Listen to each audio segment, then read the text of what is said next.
The next important element of sound that we'll talk about in today's module is pitch.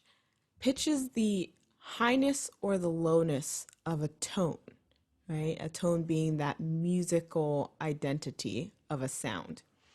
And so pitch is the basis of melody, right? When we hear something like London Bridge is falling down, falling down, falling down, right? We hear the highs and the lows of the notes as the person is singing that. Think of any nursery rhyme and you can hear the performer or singer go up or go down in pitch.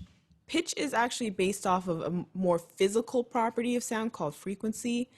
And frequency is basically the measurement of vibrations in the air that occur over a 1 second period of time. So where we can measure frequency with tools, scientific tools, pitch is a little bit more subjective because our different senses of what is a high or a low pitch change really based on what you've been exposed to in the past. All right, but a good example so we can see pitches going up and going down is America the Beautiful.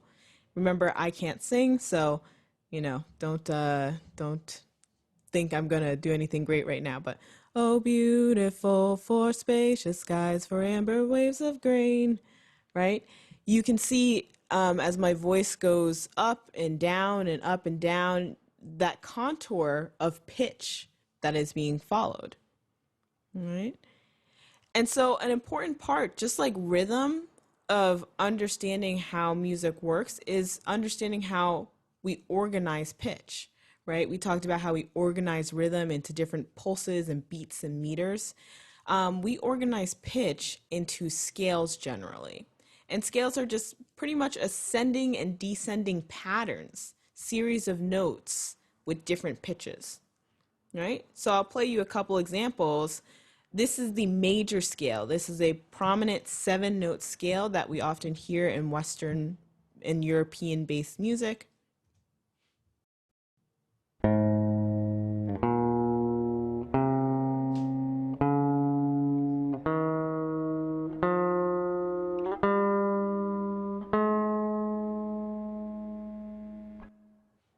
All right. And then we also have varieties and varieties of scales. So this one's a pentatonic scale. We'll hear this in a lot of sub-Saharan African music, music of Eastern countries, especially Asian countries. This is a 5-note scale.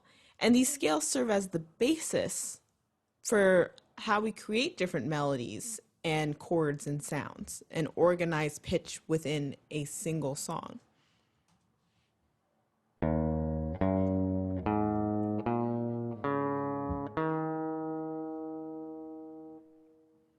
All right. So if you build a melody based on different scales, you're going to have different results for that melody.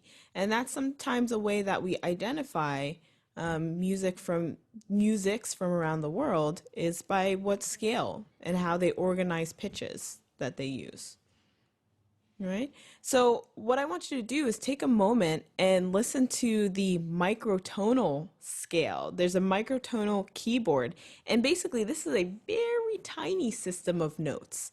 If we go back to the previous slide, microtones are notes in between the notes. So in between this white note and this black note here, which are side by side to each other, there's a note that divides that. So take a listen, and to your ears, it may sound out of tune, but to people around the world who use microtonal scales all the time, it sounds very much in tune. It's very precise. All right, so taking that basic idea of pitch, let's move on to harmony. So harmony is what happens when we start to have 2 or more notes of different pitches that are played together or sounded simultaneously. Harmony is an exciting aspect of music because it can totally change the emotion, the feeling, and the impact of the song. All right, so what I want you to do is take a moment, pause this video, and listen to Chloe and Hallie sing America the Beautiful. You just heard me sing it very poorly, but you only heard me sing the melody. Listen to what happens when we add more chords playing simultaneously with that. It transforms this very lovely melody into this fantastical, beautiful, emotional song. I hope you enjoyed hearing that lovely rendition of America the Beautiful. I play it all the time because I think it's so gorgeous. And hopefully that gives you a sense of how pitch works in the context of music and all the different facets we can explore.